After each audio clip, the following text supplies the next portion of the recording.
Welcome to Shomach Shov on the Dash, your sponsor, Lord Nishma Sam Yakashom, Le'abas Yitzchok. We're holding Metzia Dav Chov Dalet. The Gemara in Dalet brings a story. The Metzia Chasido was stolen a kaso de kaspo meushpizo, which means there was a silver cup that was stolen from the place where he was staying. Chazi lahu bar beirav de Moshe Yodi v'nogi beglima de chavri. He saw this Talmud who was washing his hands and wiping his hands in the clothing of his friend. So this is the guy who doesn't care about the money of his friend. He forced him, and he basically admitted that he's the one who stole the silver cup. And as the Toras Chaim explains here in the Sugya, this shows that when someone is not careful in one place, it shows that he's doing something wrong somewhere else. Because it shows that something is rotten in this person. He is now careful with his friend's clothing. That means he probably is also the thief who took away the silver cup. Rashi says that the silver cup belonged to the host. It did not belong to Marasutra Chasido. It belonged to the host. And the question is, how does Rashi know that it belonged to the host? It says, it could be that it was stolen from the place he was staying, but it really belonged to Marasutra Chasido. Why does Rashi says that it belongs to the host? So the Ben Yoyodel, he says here an answer based on a very long story that he brings that happened with a Shla. And the story is that the Shla, it was stolen from his house silver spoons. And he suspected a Talmud that he took it. And he checked it until they found the spoons by this Talmud. And this Talmud got so embarrassed, he ran away. He was Meimir Dosoi, he left Judaism and traveled away. Eventually, he got very close to the king, and the king appointed him to be the tax collector of the city of Yafo. The Shla moved to Eretz Yisrael, went to live in Yerushalayim, and one day came to Yafo to visit Yafo. And then he sees this Talmud. The Talmud left Judaism, he didn't know what happened with him. And the Talmud gave him a big covet and said, "Come to my house, I want to come and show you what I have."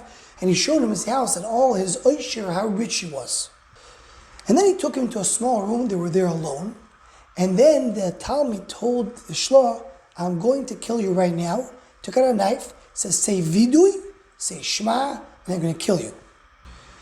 The Shla started crying for his life, begged him to spare him. He said, "If you don't say vidu right now, I'm going to kill you without saying vidu." So the Shla went and said vidui, crying, and he said the Shema Yisrael, waiting to die. And then the Talmud told him, "You could go, I'm not going to kill you." So the Shla asked the Talmud, "What exactly happened over here?" Said the Talmud, "I know that you're a tzaddik gomer, and now you're coming to Eretz Yisrael, and you're mamish coming into Eretz HaKadosh. I want you to be pure with no averis. The only aver that you have is the fact that you embarrassed me so much to get back those silver spoons many years ago. This embarrassment caused me to leave Judaism, to be Meimer Das, and that's the one aver taina you have against you, the Shla, the big tzaddik of the door." So said the Talmud, "I wanted to give kapara to you, and therefore I brought you to this level that you were thinking you're going to die, you say vidu and shva with such kavanah, and now you're going to be pure, now you have a full kapara. So please moichel me, but my intentions were good, my intentions were for your own benefit." That's the story. Says the Ben Yoyodo, here the same thing. If Marzutra Chasido would lose something, and he would go to the Talmud and tell him, "You're the one who stole from me," the embarrassment that would happen to that Talmud was so bad that he would be going maybe to Tar B'Yisrael, and it would be such a taina against Marzutra Chasido, it would be something inappropriate. But now, that doesn't belong to Marzutra Chasido.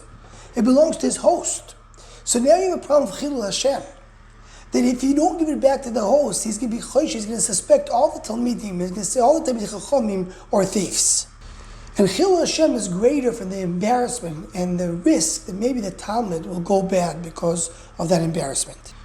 Maybe one can add that if the Talmud did not steal from his Rebbe, he stole from somebody else, maybe the embarrassment is not as great as when a Talmud steals from his Rebbe. So says the Ben Yoyoda, that's why Rashi said it wasn't stolen from Marzutra, it was stolen from his host, because if it would be stolen from Marzutra, he would not embarrass the Talmud, as the result may have been like the story of the Shla. Anyone who wants to join the Shomach Shova email list, what's a group, please email shomachshova@gmail.com.